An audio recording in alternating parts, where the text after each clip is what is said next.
예 하필 나입니까 하는 글을 쓴 자매가 있습니다. 이 사람은 남편과 드라이브를 하다가 남편은 별로 다치지를 않았는데 자기는 만신창이가 되어서 2년 가까이에 교통사고로 온 신체가 엉망이 되었어요. 특별히 얼굴이 예뻤는데 얼굴이 너무 망가진 거예요. 찢기고 상하고 이그러지는데 한 번 수술해도 제 모습이 나타나지 않아요. 그런 가운데 병원 기간이 길어지고 남편은 그 여인을 버리고 떠났어요. 그리고 의사가 한 번 수술하고 또 쉬었다가 또 수술하고 또 쉬었다가 수술하는데 눈물이 주릉주릉 흘리고 왜 나를 이렇게 고통스럽게 하는지, 하나님 왜 하필이면 나입니까? 원망하고 불평하고 왜 나를 이렇게 망가뜨립니까? 근데 30여 번을 얼굴 수술했는데 어느 정도 예쁜 모습이 나왔어요. 그런데 어느 날인가 이 옛과 젊은 의사가 총각인데 자기한테 프로포즈를 하는 거요. 나하고 결혼해 주시겠습니까? 그러니까 고개를 흔들고 손을 흔들면서 저는 도저히 그럴 사람도 아니고 그럴 자고 당신이 나를 다 받지 않느냐, 얼마나 망가지고 찢기고 상해서 30몇 번 칼을 댄 이 얼굴인데 어떻게 내가 당신하고 결혼할 수 있겠느냐. 그러니까 이 예과 의사가 내가 그걸 다 받고 과정을 받고 또 기도하는 걸 받고 눈물 흘리는 걸 받고 고통하는 걸 다 받고 또 내가 이걸 수술했기 때문에 내가 당신의 과거를 다 하니까 내가 결혼한다고 말하지 않느냐. 그러면서 진심으로 계속해서 말하니까 드디어 마음을 정하면서 이 자매가 하는 말이, 하나님 왜 하필 나입니까? 이런 마음씨 따뜻하고 사랑이 넘친 이 젊은 예과 의사를 왜 나에게 주십니까? 왜 내 신랑으로 주십니까? 왜 하필 나입니까? 첫번 하필 나입니까 하고 이번에 하필 나입니까는 너무 다른 거예요. 그래서 건강을 회복해서 이제 웨딩 마치고 행복한 가운데 이 글을 써서 제가 감신대 김득중 박사가 내놓은 책에서 보고 여러분께 말씀해요.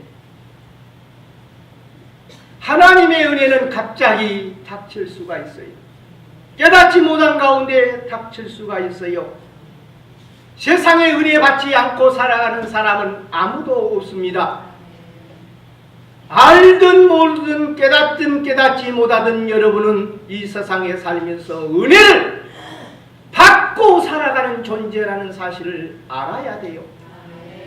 부모님의 은혜도 있고 선생님의 은혜도 있고 이웃의 은혜도 있습니다. 내가 알고 있는 은혜도 있고 또 깨닫지도 못한 은혜도 있어요. 이 은혜가 이 세상에 가득 차 있습니다. 은혜를 헬라어로는 카리스라 그래요. 하나님께서 값없이 주시는 선물이라 하는 것입니다. 대가를 받고 돈을 주고 사는 것이 은혜가 아니라 값없이 내가 받고 값 주지 않고 사는 내가 얻는 것이 은혜라 하는 거예요. 부모님에게 내가 돈 주고 그 사랑과 그 돌봄을 내가 받습니까? 아니요. 이 세상에 귀중한 것들이 다 은혜 안에 되어 있습니다. 은혜 중에 두 가지로 말할 수가 있는데 하나는 일반적인 은혜라 말해요. 이걸 자연적인 은혜라고 합니다. 이것은 하나님께서 믿는 사람에게나 안 믿는 사람에게나 똑같이 남녀노소 빈부귀천에게 주시는 은혜예요. 이 은혜가 없이는 한 사람도 5분도 살 수가 없어요. 첫째가 태양입니다.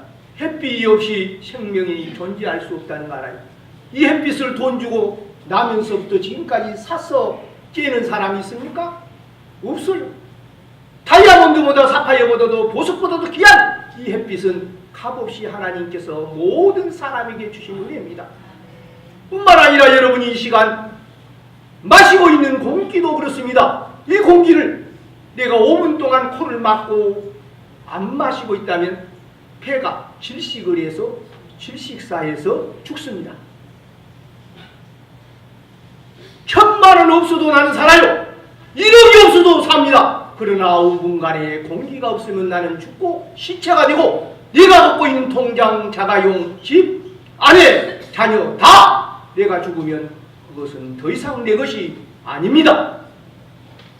그런 거로 나는 지금도 엄청난 은혜 속에 값비싼 공기를 마시고 하나님께서 주신 선물 속에 은혜 속에 산다고 깨닫는 사람은 나는 은혜 속에 사는 사람이다. 나는 엄청난 하나님의 은혜와 사랑을 받고 사는 사람이다. 이렇게 고백할 때 내 얼굴이 환해지는 거예요. 나는 버림받은 존재가 아니고 무가치한 존재가 아니고 엄청난 은혜 속에서 사는 존재다. 오늘 백합이 하나님을 향하여 강대상에서 나팔을 불며 찬양하고 있어요. 이 아름다운 꽃을 우리는 보고 있지 않습니까? 이 꽃도 하나님께서 우리에게 주신 은혜입니다. 자연 만물이 다 그래요. 설악산도 아름답고 한라산도 지리산도 다 아름답습니다. 나무들도 아름답다. 다 그것도 하나님께서 우리에게 그 나무들에서 신선한 산소를 내뿜도록 우리에게 주신 하나님의 선물이에요. 은혜라고 하는 거예요. 이 은혜를 깨달을 때 믿음이 더 푸시해지는 것입니다. 하나님의 사랑을 더 깊이 체험하는 것입니다. 그러나 이 자연적인 일반적인 은혜는 우리로 하여금 영원한 천국에 가게 하기는 못해요. 일반적인 자연적인 은혜와 달리 특별 은혜가 있어요. 이 특별 은혜를 두 가지로 말하는 첫째는 예수 그리스도가 우리에게 특별 은혜입니다. 하나님께서 우리에게 값없이 우리의 구세주로 이 땅에 우리의 죄값을 짊어지시고 십자가에서 양손과 양발에 샘못을 박히시고 죽으셔서 우리를 구속하도록 보내주신 은혜. 예수님이 십자가에 못 박은 자국이 없다면, 그가 우리의 피 흘린 것이 없다면 우리는 죄를 사함받지 못해요. 옳찬 손가위도 거친 세상에서 실패하거든 그 손 못자국 만져라. 그것이 예수님의 십자가의 손 못자국을 만지라는 거예요. 나를 위하여 목숨 버려 피 흘려 십자가에 못 박혀 죽었다는 거 아닙니까? 여러분을 위해서 누가 죽은 분이 있겠어요? 없어요. 그러나 예수 그리스도는 하나님께서 우리를 위해서 구원의 주로 보내신 값없이 주신 은혜 중에 은혜요. 특별 은혜. 또 하나는 성경입니다.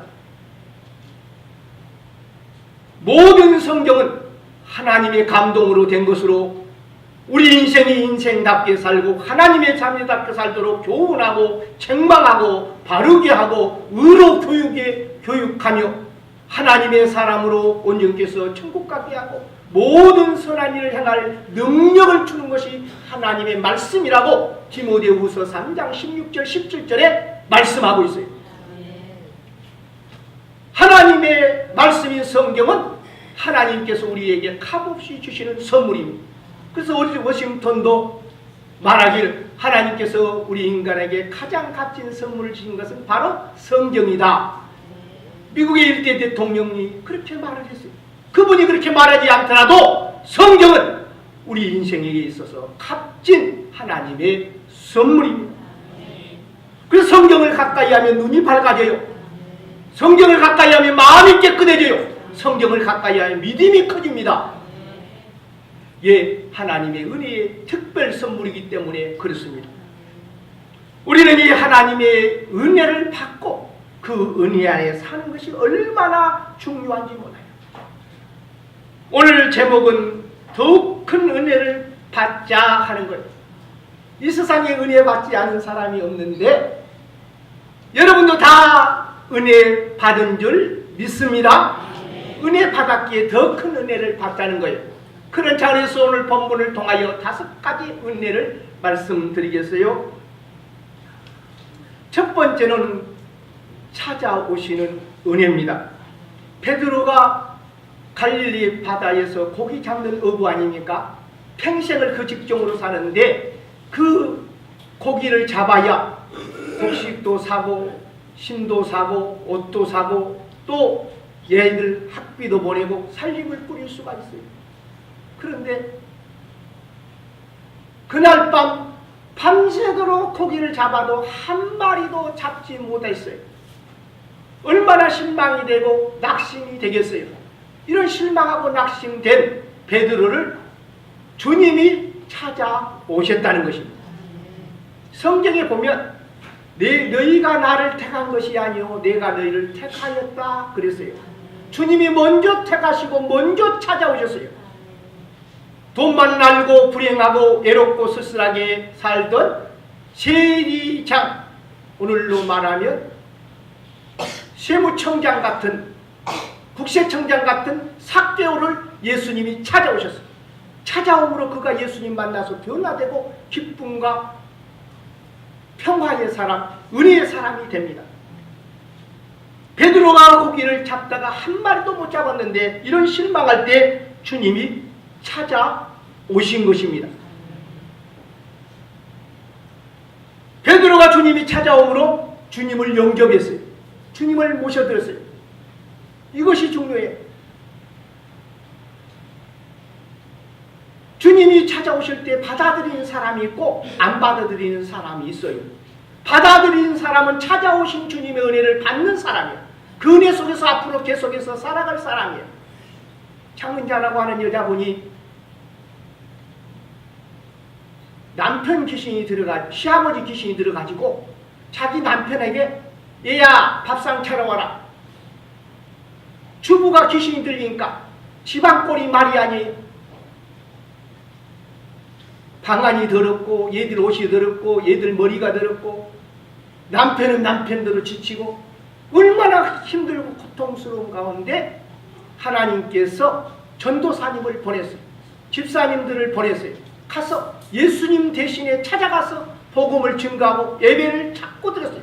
예배를 드릴 때마다 괴로워했어요. 그러나 오지 말라고 거부하진 않았어요. 그런 가운데 기도하는 가운데 이 시아버지 귀신이 팍 하고 쫓겨갔어요. 떠나갔어요. 그분이 나은 다음에 정신이 들어오니까 목욕을 하고 집안을 정교하고 얘들 시키고 달라지고 교회 나오고 믿음 생활하는데 얼마나 변화됐는지 몰라요. 주님이 찾아오시는 은혜를 받아들이니까 지금도 많은 주의 종들을 보내서 찾아오시는 사랑과 은혜를 베풀어요. 마음문을 열고 대문을 열고 방문을 열고 영접하는 사람에게는 은혜가 있습니다.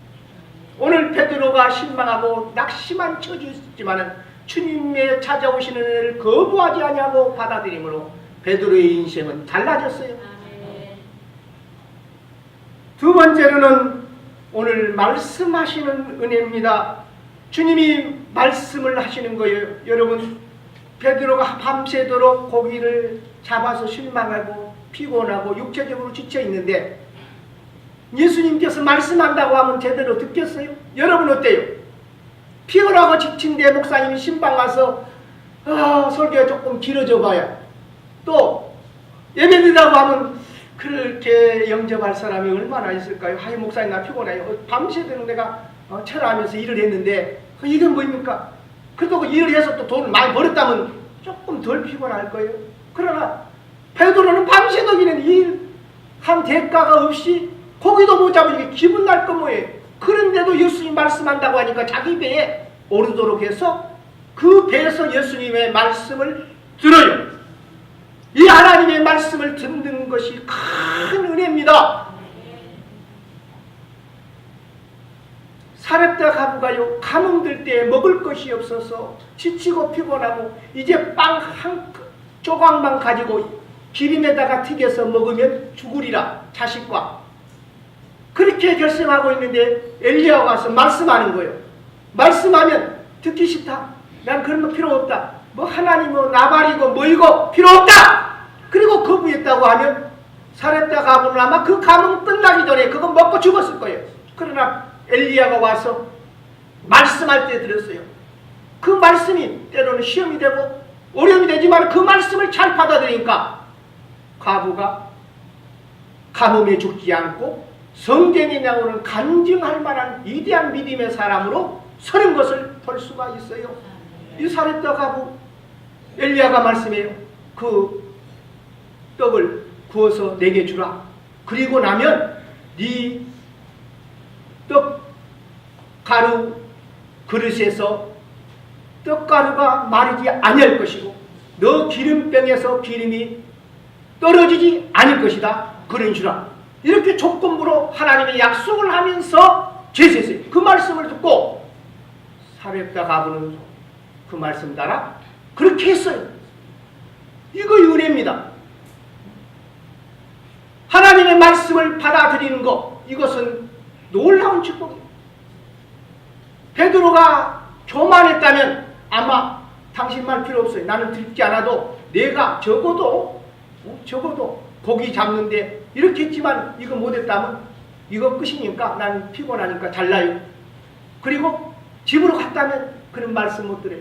그러나 그가 겸손하게 배로 영접하고 말씀을 듣는 가운데 믿음이 생겨나는 거예요. 믿음이 생겨. 사람이 살아갈 믿음, 도전할 믿음, 창조할 믿음, 극복할 믿음이 생기면 인생은 새롭게 달라지는 거예요. 믿음은 어디서 생깁니까? 로마서 10장 17절에 믿음은 들음에서 나며 들음은 그리스도의 말씀으로 말미암느니라 그랬어요. 그리스도의 말씀, 하나님의 말씀을 들으면 우리 믿음이 자꾸 커지는 거예요. 그래서 은혜 중에 은혜는 뭐야? 하나님 말씀이 잘 들리는 거예요. 하나님의 말씀이 잘 내 귀에 쏙쏙 들려지는 거예요. 마음에 차곡차곡 쇠는 거예요. 그래야 믿음이 튼튼해지고 굳세어지고 깊어진 거예요. 하나님의 말씀이 안 들려지면 그때부터는 은혜가 떨어지는 거예요. 은혜가 떨어지면 마음이 어두워져요. 얼굴이 어두워져요. 삶이 어두워졌어요. 그리고 사탄이 우습게 봐요. 약하니까. 사람 감기도요, 누구나 들린 것이 아니에요.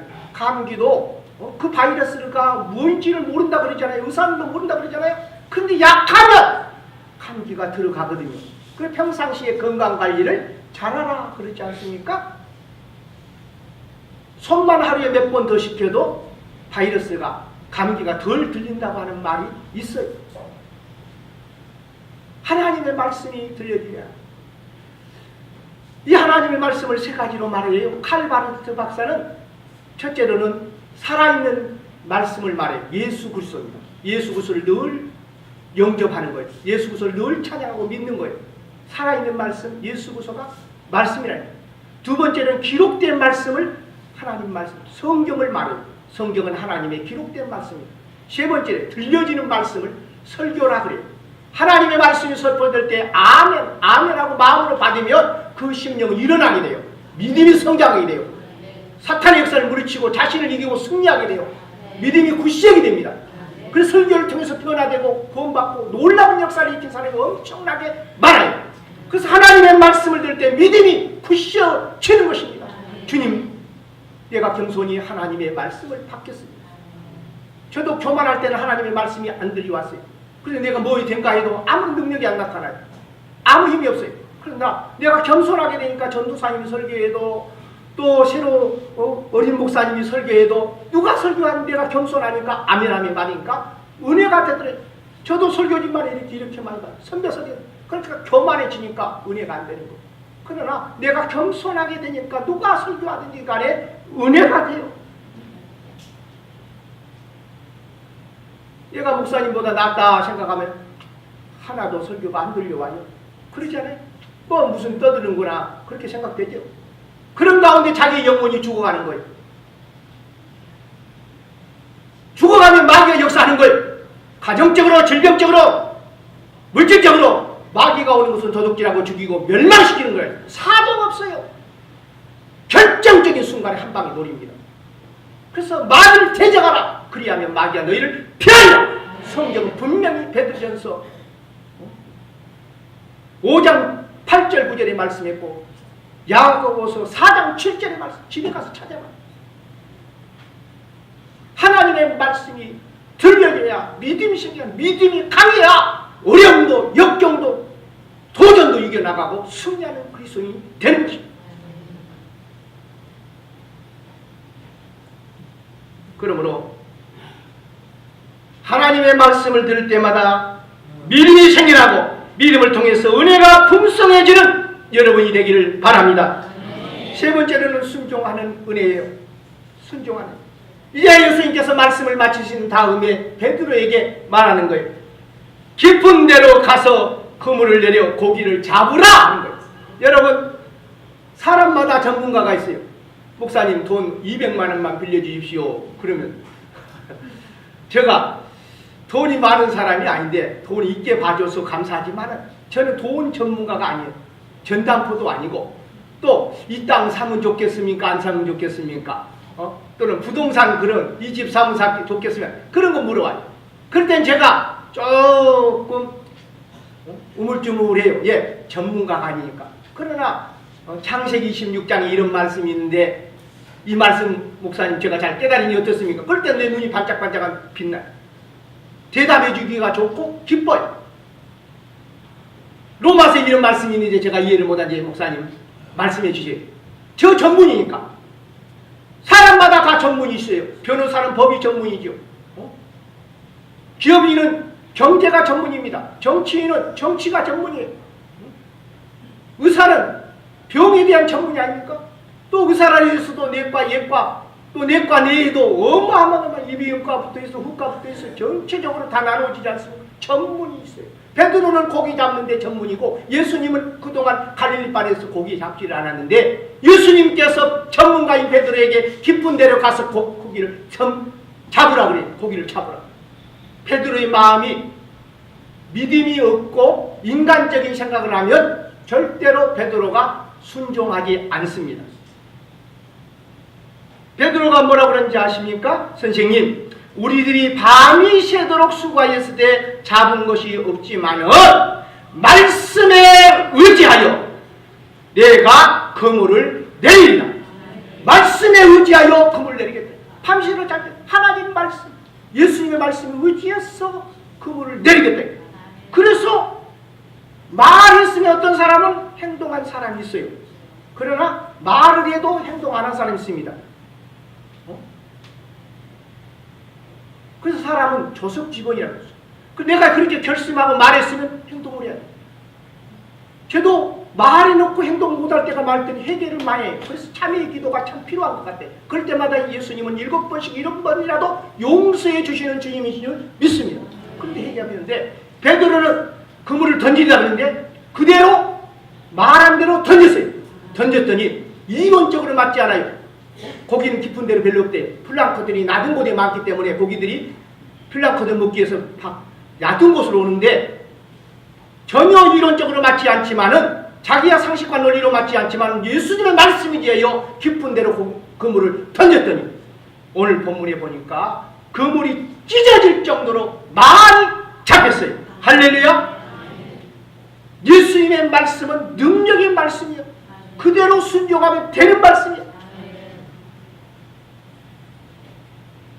전번 강사님이 오셔서 하는 말이 김상태 집사님 이야기를. 김상태 집사님이 사업을 하는데 너무 안 되는 거예요. 고기를 잡는데도 너무 안 되는 거예요. 근데 교회당이 흘러가지고 낡아가지고 올해 100년 가까이 됐으니까 낡아가지고 누가 보든지 저 지화장이고 안쪽에 좀 수리했으면 좋겠다. 그래서 그 기도 제목이 하나님 내가 고기를 많이 잡아서 수리하게 하여 주옵소서. 내가 이렇게 실망하고 자결하는데 하나님 도와주십시오. 그리고 하나님 앞에 간절히 기도하고 그리고 목사님께 기도를 부탁해서 기도를 받고 그물망을 쳤어요. 그물망을 쳤는데 이거 웬일입니까? 태평양에서부터 제주도로 있던 모든 고기들을 김상태 집사님 그물망으로 다 오게 하는 거예요. 다. 박선생, 송선생, 김사장 그쪽으로는 못 가게 하고 김상태 집사님 그물로만 다 들어오는데 방어가 입다만한 거, 여기 안 본 사람 입다만한 거 얼마나 큰지 몰라. 입다만한 거에 잡히는 거예요. 들리니까 16만 8천원인가 한 마리 한다고. 근데 2,700 몇 마리가 잡혔고 더 잡혔다고 해요. 그거 액수가 약 5억 원을 잡은 5억.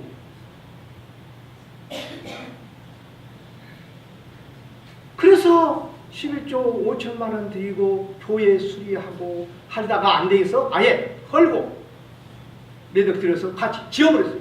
그래 가지고 이것이 국민일보에 나오고 또 다른 신문에서 쭉 나오면서 센세이션을 일으키고 그분이 간증하러 다녔어요. 그리고 5천만 원 11조 들었더니 하나님께서 은혜를 주셔서 밍크코트가 밍크고래가 또 잡혔는데 그게 5천만 원 상당히. 할렐루야. 하나님께서 은혜를 주시니까 깊은 데로 가서 그물을 던지라 베드로처럼 주의 종이 기도하고 말씀하도록 가봐라. 근데 하나님께서 다른 데로 들어갈 고기들을 다 이쪽으로 만들어요. 이쪽.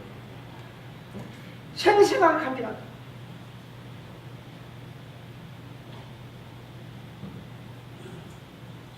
순종할 때 하나님 역사예요. 성경이 그러잖아요. 모세 보고 야 뒤에서 예국군사 쳐들어오고 앞에는 홍해가 있으니 진퇴양난이다. 그럼 하나님 말씀하죠. 지팡이를 홍해를 향하여 가르쳐라. 순종했어요. 순종했더니 홍해가 갈라진 줄 믿습니다. 그러니까 홍해를 갈라서 건너가요.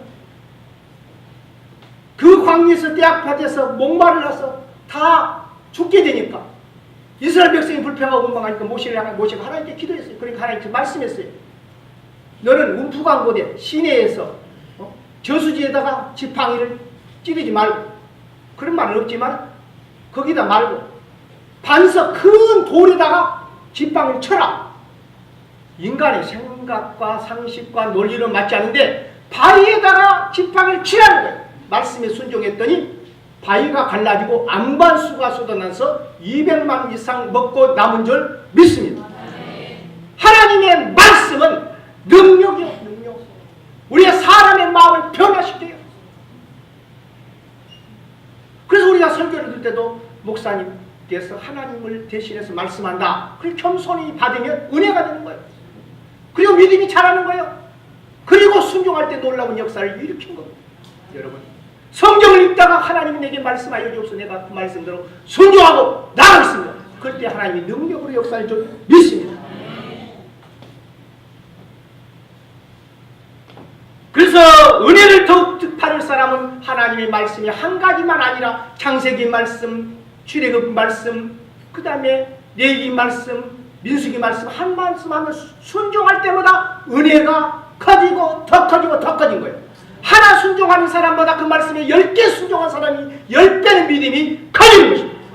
여러분, 사고 하나 주니까 만족하지 마시고, 다른 사람 5개 주니까 시기하지 마시고, 나는 5개보다 10개를 받겠다. 그런 은혜에 대한 사모하는 욕심은 있어야 될 줄 믿습니다. 네 번째는 성결의 은혜입니다. 성결의 은혜. 오늘 베드로가 예수님께서 그물이 찢을 정도로 잡돌가신 걸 보고 그는 무릎을 꿇었어요. 주여, 나를 떠나소서. 나는 죄인으로소이다. 예수님은 자기의 선생님으로 만났다가 사람으로 만났다가 하나님이신 줄 알아보고 눈이 탁 뜨여지니까 자기 자신이 죄인인 것을 보이는 거예요. 그리고 무릎을 팍 꿇고 나는 죄인으로소이다. 주여, 내가 어떻게 합니까? 여러분, 성결의 은혜를 받아야 합니다. 성결의 은혜. 한 번 손을 씻었다고 한 달 동안 손 안 씻었다고 깨끗합니까? 한 번 세수했다고 1년 동안 연중행사하고 맙니까? 아니요. 우리는 하나님의 말씀 볼 때마다 잘못된 부분을 늘 씻으면 깨끗해지고 정결해지고 성결해질 줄 믿습니다. 우리는 성결의 은혜를 받아요. 요즘 사회가 얼마나 더럽고 악하게 흘러가요.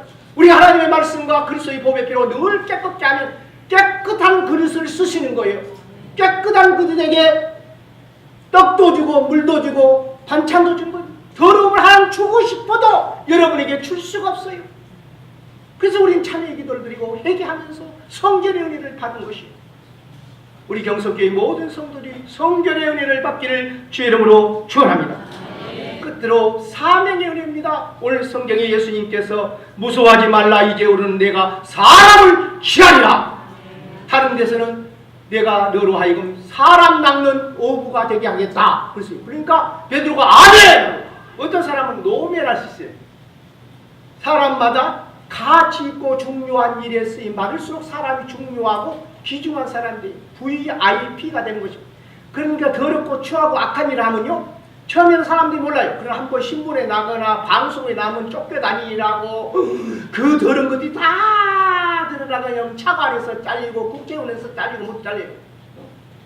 사람이 좋은 일을 하면 사람이 은밀하게 해도 뒤에 나타날 때는 굉장히 신문에서 스포트라이트 들으면서 빛이 되고 훌륭한 사람이 돼요. 그러나 나쁜 일을 하면 예수님의 부르심에는 후회함이 없고 귀중하고 값진이라는, 때로는 의사가 대접받아 생명을 살리는 병을 고치는 일 아닙니까? 그러나 사람은 영혼이 중요하다. 천하보다 귀한 영혼을 살리는 귀한 일에 나를 따라오리라. 내가 너로 사람 낚는 어부가 되리라. 팔로우 미! 나를 따라와라. 내가 너로 사람을 취하리라.